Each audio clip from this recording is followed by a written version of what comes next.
Good afternoon, everyone, and thank you for joining us. We are just connecting our virtual feeds and we will get started momentarily. Thank you for joining us.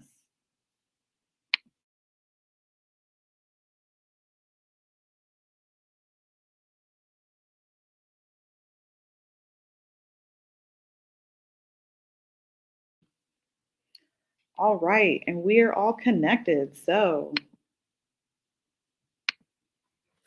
good afternoon, everyone, and welcome. I am Sophia Nechlawi, author event coordinator here at the Enoch Pratt Free Library. Thank you for joining us for the February edition of Lunch and Learn, Crownsville Hospital Patient Cemetery, in partnership with the Maryland State Archives and the Maryland Four Centuries Project.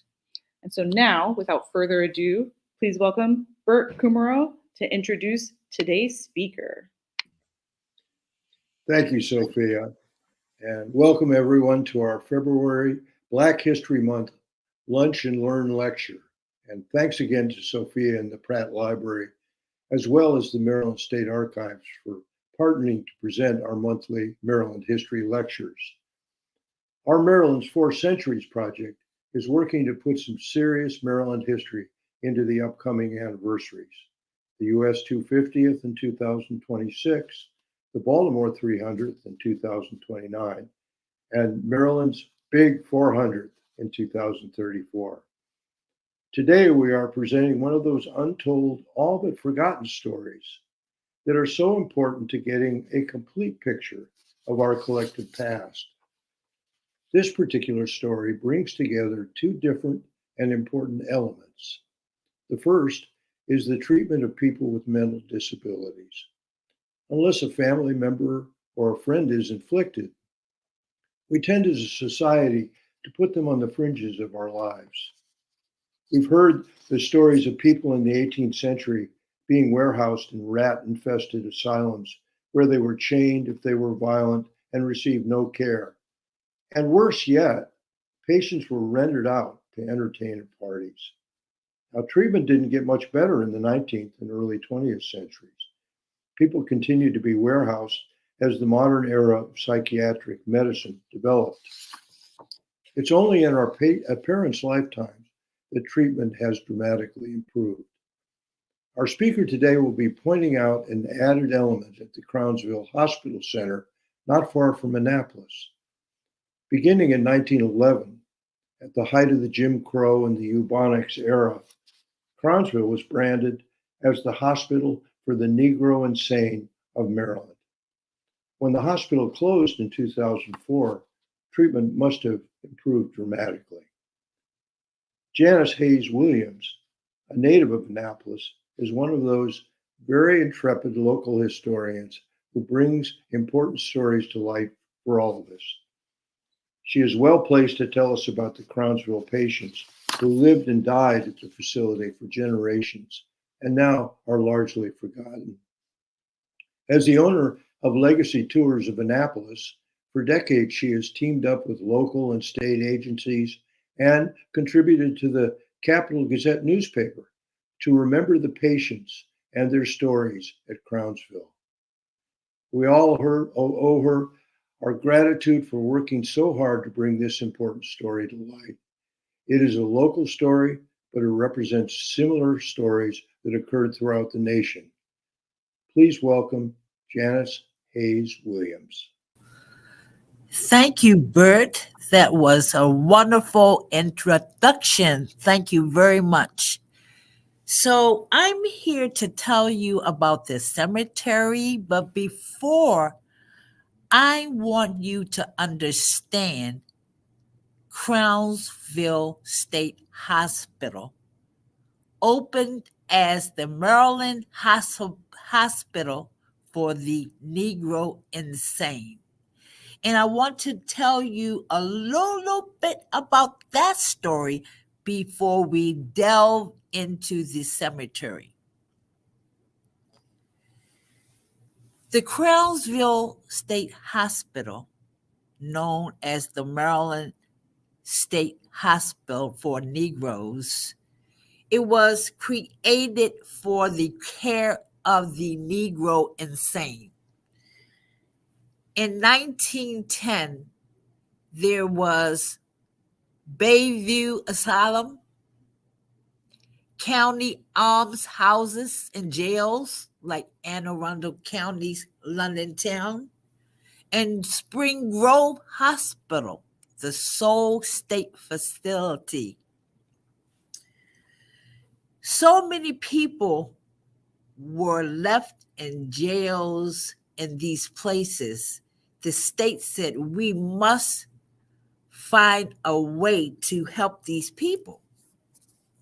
The medical community said, okay, we have to do this because of the overcrowding at Spring Grove, the only state facility. For some reason, we thought that by 1900s, we had a rapid increase of the Black insane population. Also, the medical community said they would be better off in their own segregated facility. The state of Maryland said mental illness amongst Blacks has been on the rise since emancipation. Not able to handle that freedom, there has to be a place for them to go. And the last thing that they said was, we need a place, but it cannot be in Baltimore. To this day, I did not understand until I saw the statistics why they did not want a hospital in Baltimore. 1911, the state has purchased 3 farms to build the state hospital, and they arrived by train to live and to work in their hospital. When they arrived, they were herded into a willow plant on what we now call Bacon Ridge. The hospital, as we know it, did not start on Crownsville Road. It was on Bacon Ridge in a willow plant. Some of these men in this picture are actually buried in our state hospital cemetery. This is a Marion Warren picture. When I saw the picture, I could not place it until I saw the white attendant sitting on the right. And I said, oh my goodness, let me go to the index. This must be Crownsville. As you can see, when they arrived, they continued the basket making. Not only was it therapy, they made money because the farm was doing willow production before the state took it over. So basket making is a form of therapy in all mental institutions. This is their land. Crownsville State Hospital is a farm colony, one of a few in the United States. So here, everything they needed was on the state property. Farming, all the food in the hospital was farmed by the patients. You can look around and you can see who works there and who's a patient.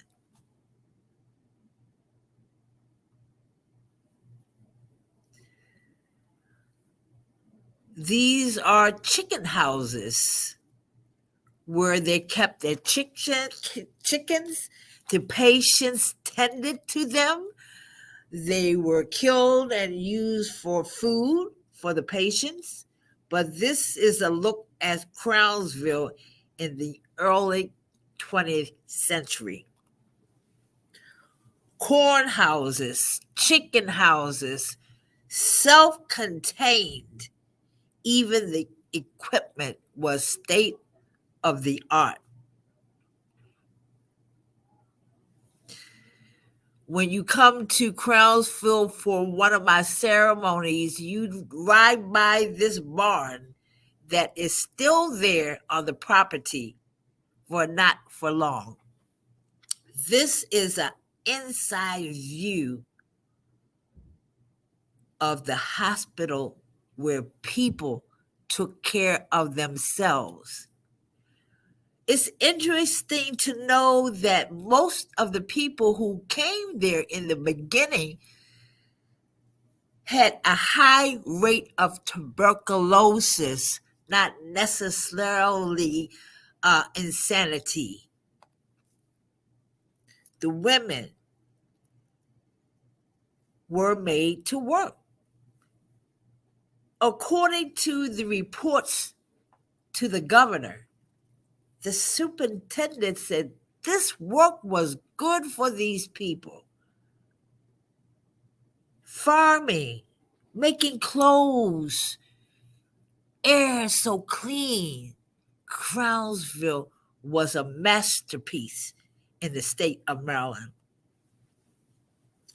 Not only did they make their own clothes, they farmed the land.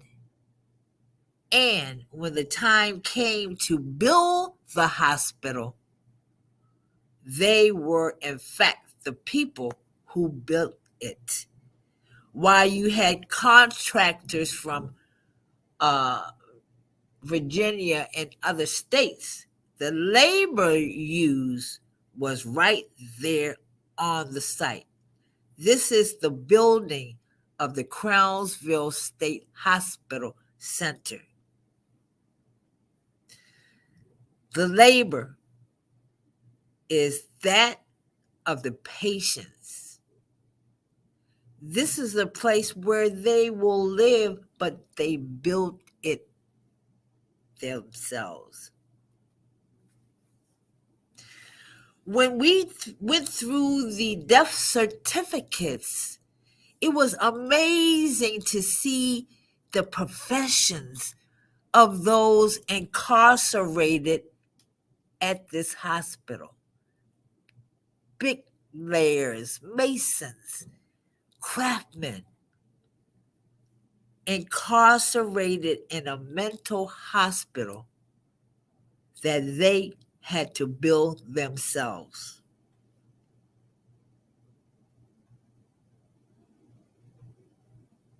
This is their work. There were contractors, but this is their work. The patients built their own hospital. For many of them, they never went home. This is the early staff of the Negro Hospital. Dr. Renteroe is on most of the death certificates. This is his staff. The reports from the Lunacy Commission tell the story of what's happening on the grounds. The fires, the runaways, the drownings, the deaths of electroshock therapy is all there, written by the attendants that work for Dr. Renteroe. This is Crownsville.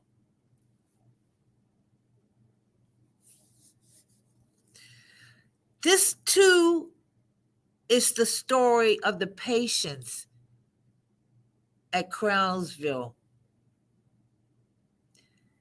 As we look at the records, the numbers are increased every decade because this is the only place in the state that will care for Negroes with mental deficiencies.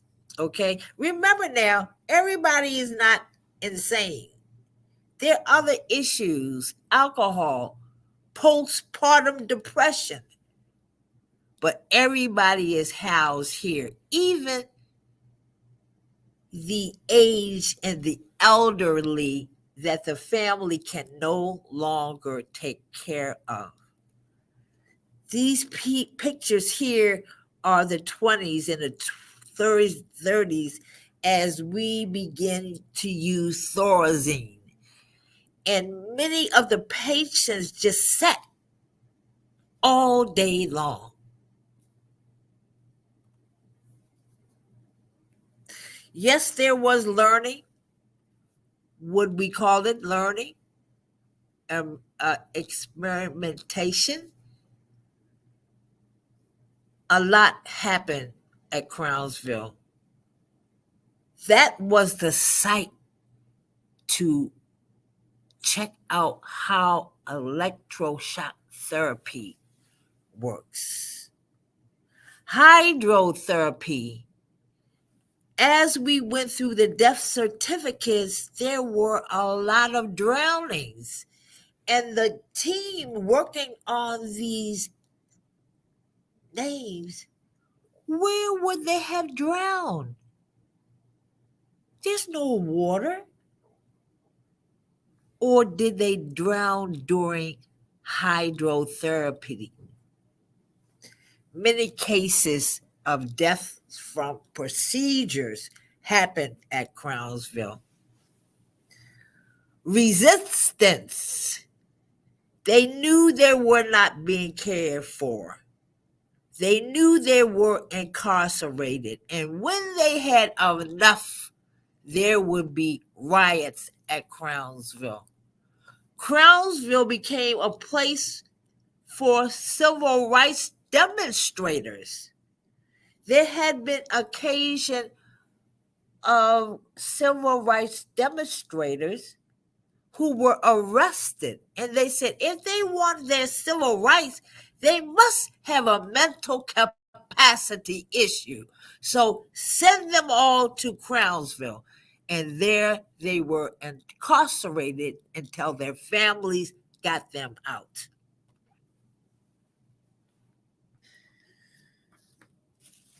Many patients died at Crownsville for numerous reasons. But taking on the task of trying to find out who is buried there. We see the stones, but who are they? This death certificate tells us a lot about one patient. He's born in 1837. You can see from the death certificate. He's widowed. He was a gardener. And he was from Georgia. He had two names. In this era, two names signify his life. The first name, William Brown, that's the man that we buried. The man that he grew up was enslaved, and his slave name is here, Oliver Bell, alias. The name before emancipation, the name after. So many stories, and we know that he's buried there according to this death record.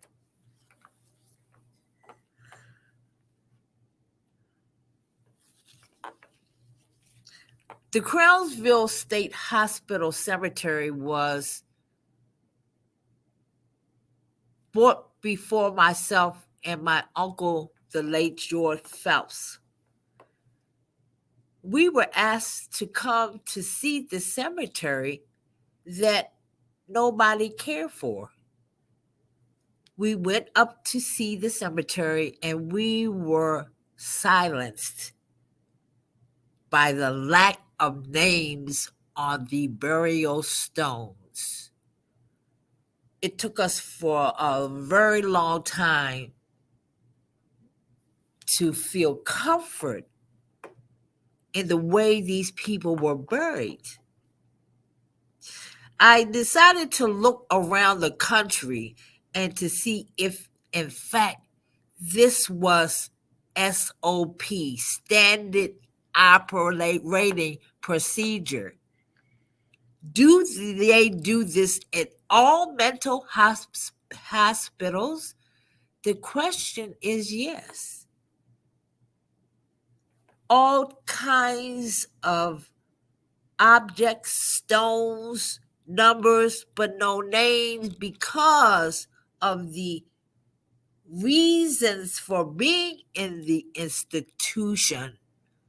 Families did not want other people to know. So we see these names, these numbers from 1911 until 1957, until the patients themselves said, it is time to put our own names on these stones. In 2004, the hospital was decommissioned. The auxiliary, along with others in the state, laid a plaque in memory of these patients. 2004, it was decided that when we had time, to find out who are these people. Who are they? By 1930, you see an influx of African Americans to these institutions. We know by 1930 that most of these people have come from everywhere, not just Maryland, but by 1930, there's the great migration of African Americans moving away from their life in the South up north. We can tell by the death certificates that people are from everywhere. Alabama, Mississippi, Florida, Texas, Louisiana, coming north for a better life. Unfortunately, when they came to Baltimore, if they had any kind of proclivities that would allow them to be deemed insane, off they went. We know from the story of Henry Ella Lacks that the doctors in Baltimore were known as the night doctors. If you were incapacitated or had been drinking, you could wake up at Crownsville State Hospital. So we have been able to glean the path of migration of African Americans to the state based on the death certificates. By 1930, we have at least 36 states in the union represented in Crownsville. Not only that, we have patients from France, Africa, Santo Domingo. They are from everywhere. So the battle began to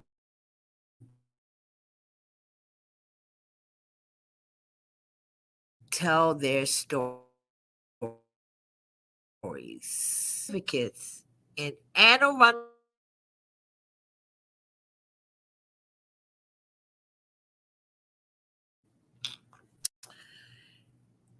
This is a death certificate. The team, the first thing they had to do was to identify in the first block that this person died at the hospital.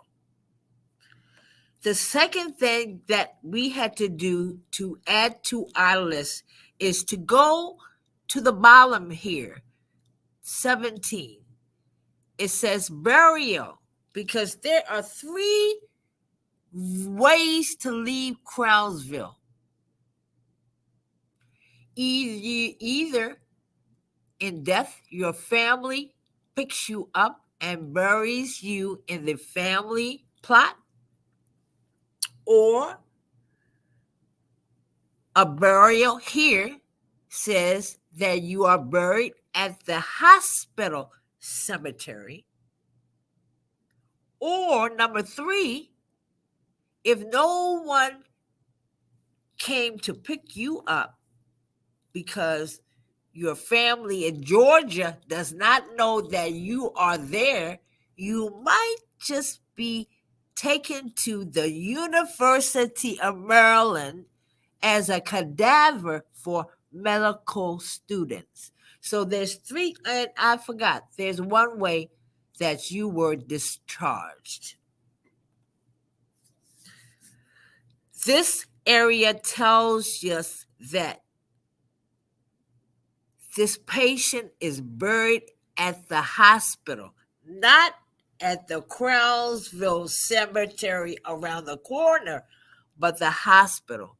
And the superintendent always signs to verify a burial in the Crownsville Patient Cemetery. So the team, I want to call them heroes, began to go through the death certificates from 1910 to 1970. In the meantime,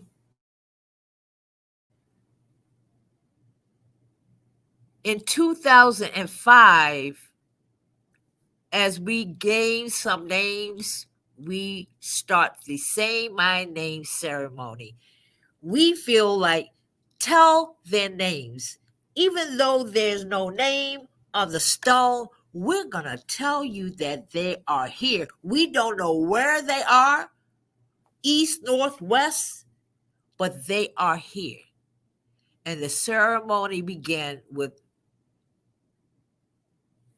little slips of paper. Visitors would take a name and take a bunch of roses and just say their name. Thanks to my good friend from 9 years old, Scotty Preston has been with me on every adventure, and this was no exception. Her love for this place created a song called Say My Name. So when you come there, not only do you get a name and some roses, Scotty will sing for you. Does anybody know I'm here? Does anybody know I'm here? Do they care?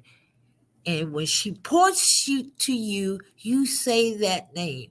It's such a warm feeling that we are doing something right. So Scotty Preston and I started the Friends of Crownsville Patient Cemetery in 2005, and we carry on this ceremony every year.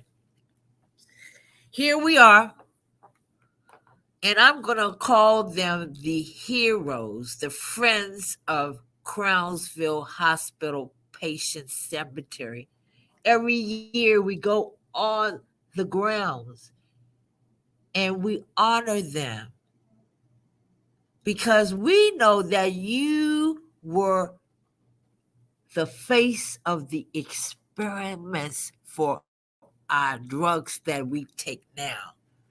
You were there to be a part of American history in medicine. And we know that we will never forget. So in the meantime, we're doing Say My Name ceremonies. And finally, it's time to give Crownsville back to the people.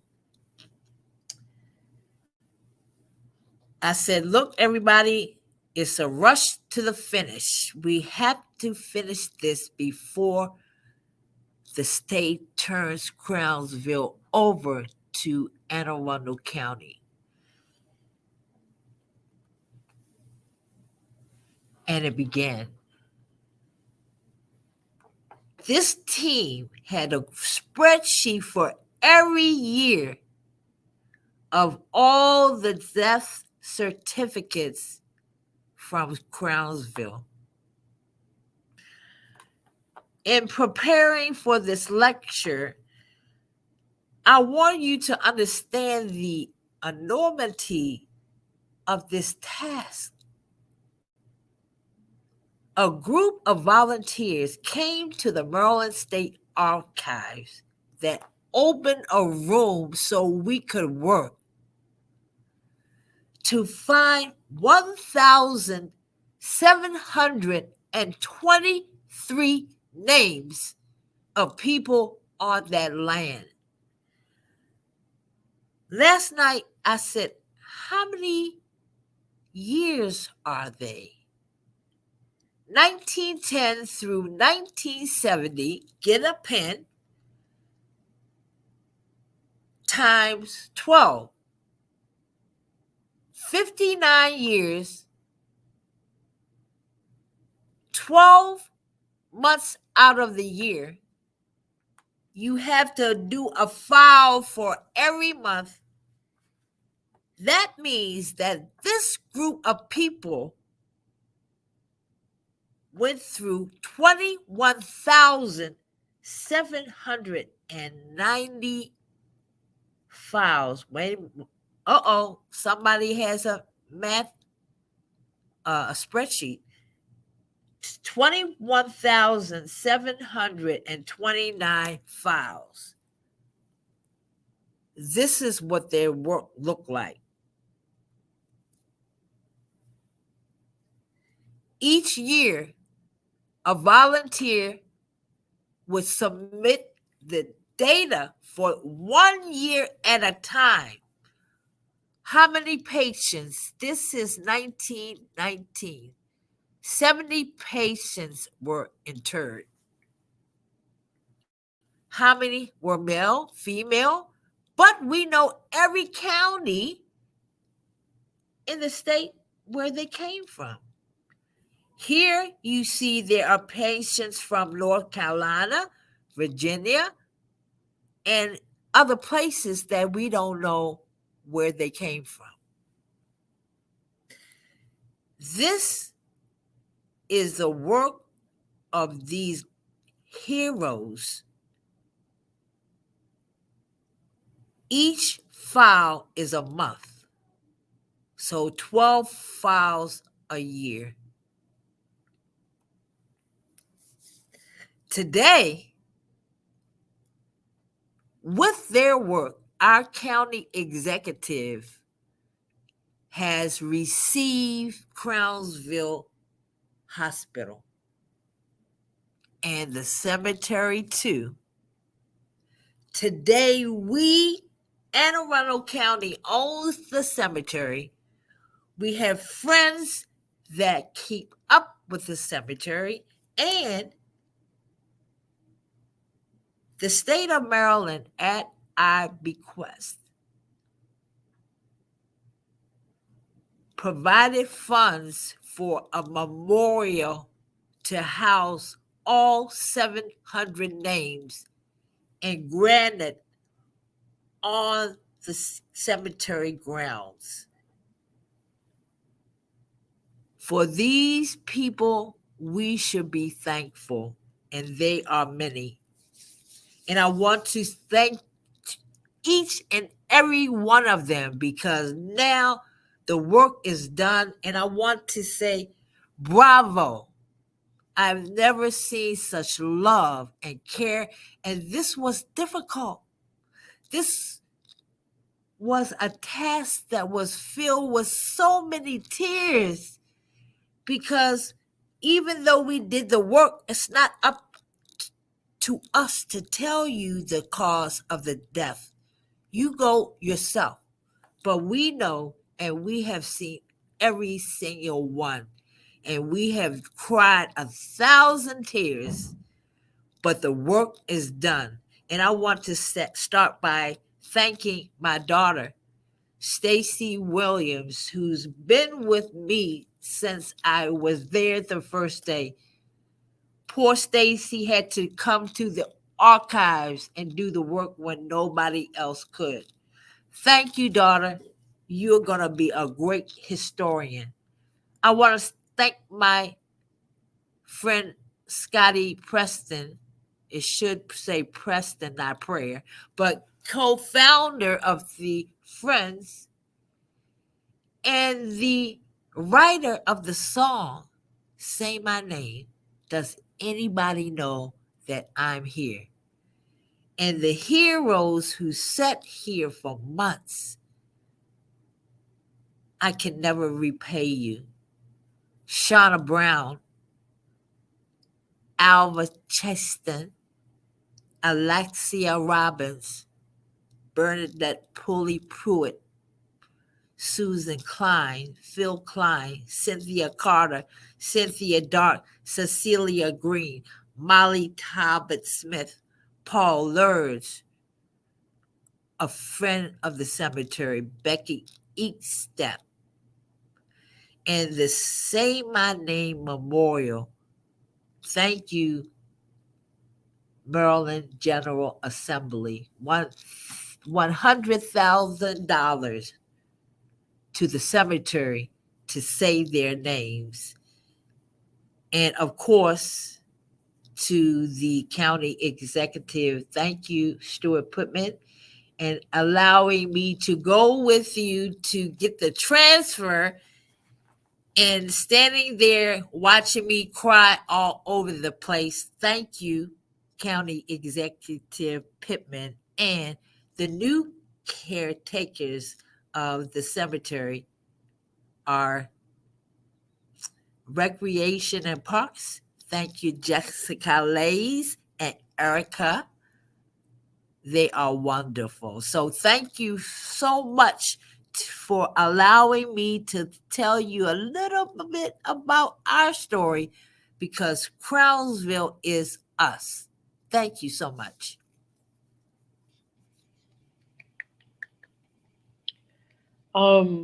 Thank you so much for sharing the work and the history of the Crownsville Hospital Patient Cemetery today, Janice. I want to, we have one or two questions in the audience, but I'd like to remind everybody watching us either on Facebook or YouTube or Twitter that if you have any questions, please put them in the chat and I'll be able to ask them.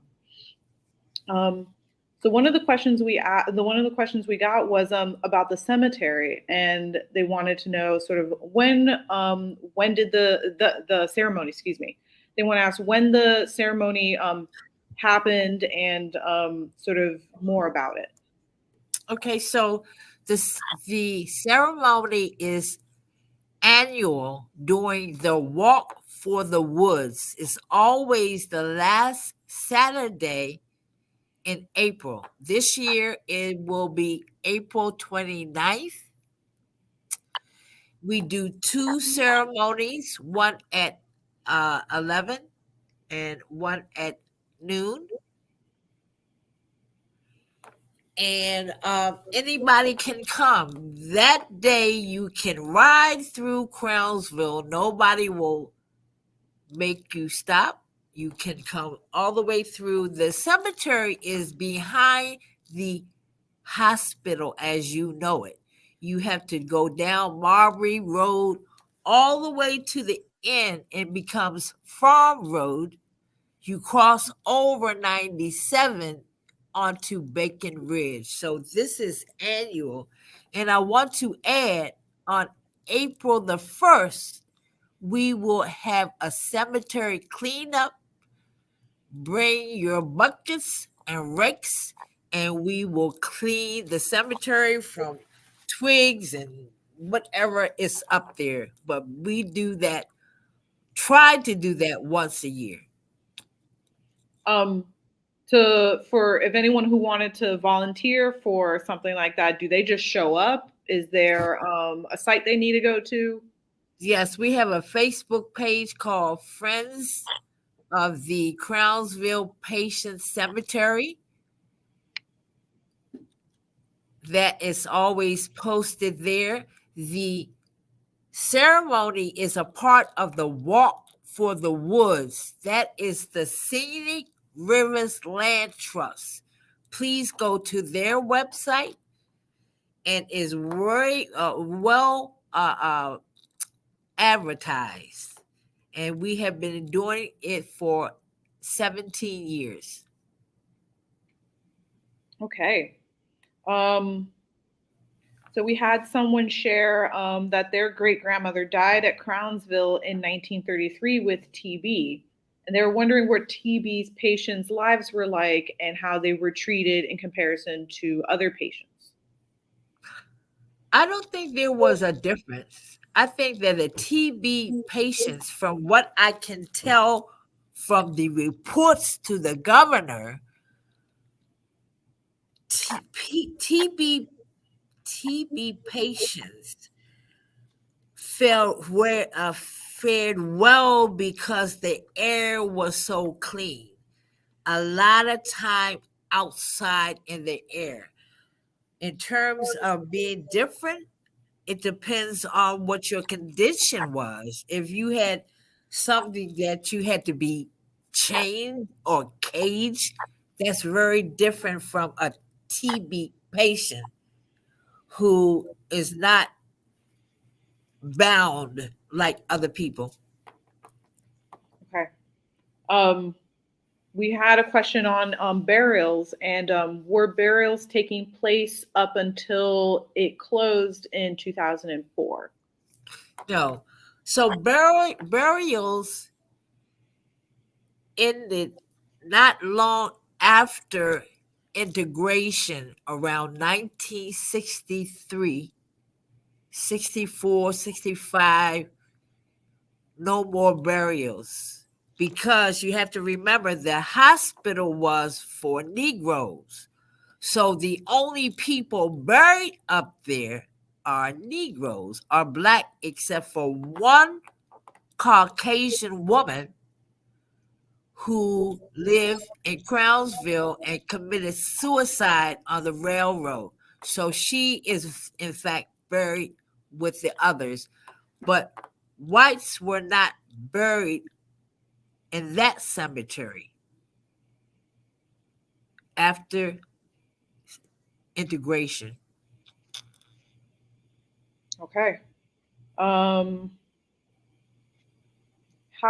we had someone ask how you were able to obtain the records of the patients who were at Crownsville Hospital. So the death certificates are public record. So we just came to the Maryland State Archives, went to the death certificates by year, and just scoured. When I'm talking about hours, when we had to go through 1 month at a time. So you couldn't get through a year or two in a day. But all the information is in the Maryland State Archives under death certificates. And so when the memorial goes up and you see a name in a particular year, you can go to the archives yourself and pick the death certificate up, which is full of information. So it's all here on Road Boulevard. Okay. Um, we have another question. Are names of the memorial are the names of the on the memorial of those interred, are they available online? Not yet. Okay. So as we speak, this wonderful group of peoples I will call heroes has created a book. It's called The Book. That book will go online here at the archives as well as the county with all of the names, where people came from, what county, what state, and what country. And all of this information will be available to the public. We're almost there. Okay. Um, so we have a question asking about patients, if any patients were forced to undergo forced sterilization. Oh, I have not seen that. And I have seen thousands of death records, but that would be a procedure that I would not be privy to. Okay. I'm only seeing what's on the death certificate and the cause of death. Okay. Let's see. We had a question about if there are any personal written accounts by any patients. Were you able to see anything aside from, or find anything aside from the death certificates? Well, actually, yes. We do have a few patient accounts, a few stories, stories about undertakers. That's another part of the story because it tells you who's in the business. And I should say now that the county is going to be providing a survey to ask people to tell us their experience with Crownsville. Do you have a story to tell? Because this will be going in a vault of histories of Crownsville as we grow. So we are asking for histories. You're going to see something in the paper coming from the county. And at that time, if you want to, we would love to hear your stories. I do have stories of my own family, as my uncle was a security guard at Cars Beach. So I have many stories of people he took there. I have my own godmother who started the first library there. So we are getting firsthand accounts from families. One of my good friends, Faye Belt, has a cache of former nurses that are waiting to tell the story. So if you ask me this question a year from now, I will probably have hundreds. Okay. And I think we have one or two more questions. We have someone ask about the hospital and if Crownsville Hospital is still up. Can you tell us more about it? Is the hospital still up? Okay. I guess they're asking, are the buildings there? So many buildings are there. There are about 70 buildings that will not stay. Right now, the hospital grounds are being used by a number of organizations. We have Gaudentia drug treatment. We have Pascal crisis intervention. We have the Hope House. We have the food bank. So the land itself has been in use for the entire time. Okay.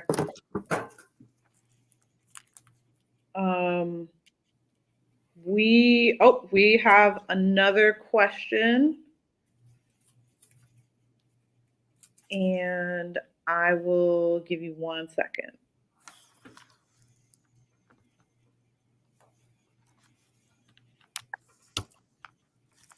Great. Yeah. Okay. How did integration impact Crownsville and the way it operated? Integration, from what I can tell from the stories of former employees, it seemed to be a change in the type of care, because as integration brought forward African American employees who had a different love for the patients after integration. In other words, there was a feeling of care that they needed to come in to right some of the wrongs. So during integration, a lot changed. We even had an African American superintendent, but the core of Black nurses and attendants, the whole shape of Crownsville changed. Okay.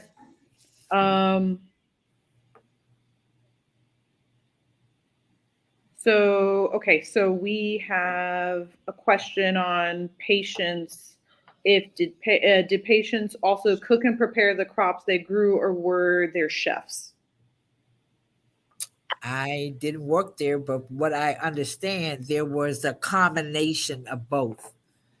Because anytime the patient could work, that was therapy. But I can't answer that question. What I was told, that there was a combination. Okay.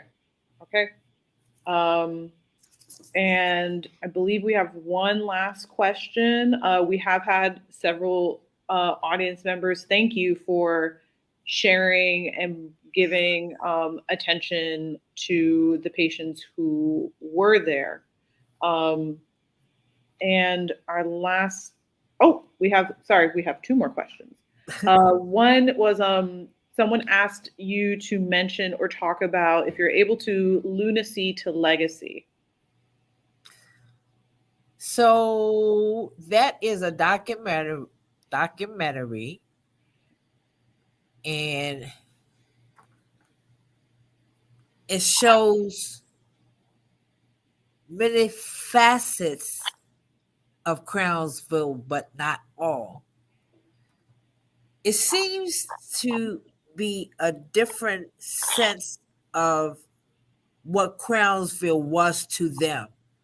Different groups of people who joined lunacy to legacy had one point of view, but there were hundreds that were not a part because their point of view was different. So lunacy to legacy is a great way to understand Crownsville. Just remember, that's only a couple of points of view.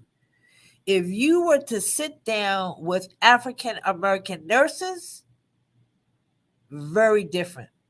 So I have to applaud Todd Stevens for even taking this on. And it was an eye-opener as to what happened at Crownsville, but there's so much more. And that's what we are trying to get now. The stories, the oral history, tell us so we can do better in the future as we tell this story going forward. So I love Lunacy to Legacy, but I'm sure there's going to be another one from another point of view. All right. And the last question we have is, were there folks who escaped, and were there riots? So several riots. Most of this is in the newspaper because this is around the corner. We even had a reporter committed so he could go inside to see what was going on. So we are now getting oral histories from the neighborhood. So we have people who live there who talk about the runaways.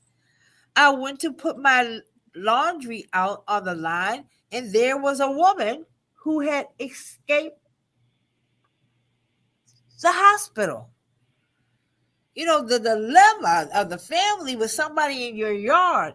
We found out that many of the escapees went to one place, and that was the parole shopping center.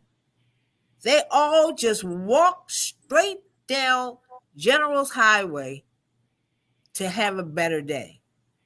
So the stories that are coming out are just profound.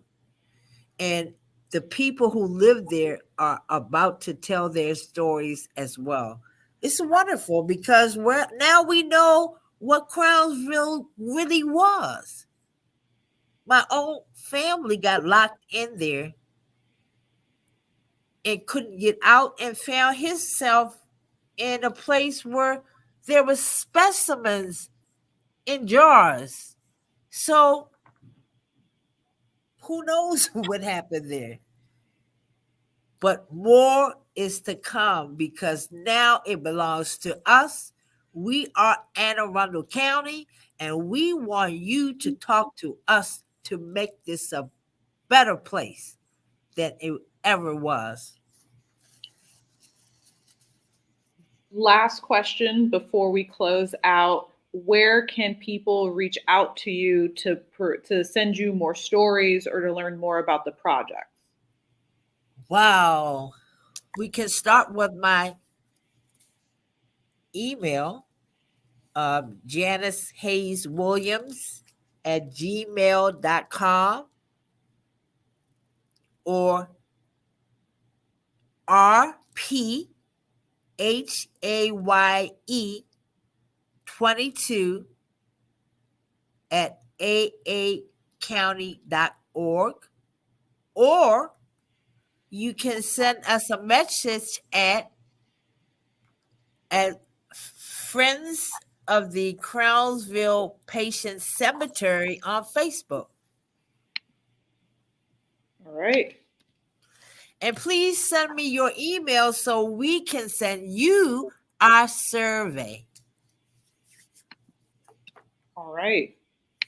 I have put your email and the Facebook page in the chat for anyone who wants to reach out. But I want to thank you, Janice, for joining us this afternoon, for sharing all of the work and energy and time you've put into this, and for giving us even sort of a glimpse into the history there and what you're doing there now. So thank you. I want to thank our partners at the Maryland State Archives and the Maryland 4 Centuries Project, and the Hearing and Speech Agency for providing accessibility for today's program, And finally, I want to thank our audience for joining us this afternoon. Thank you, everyone. Stay safe. Take care.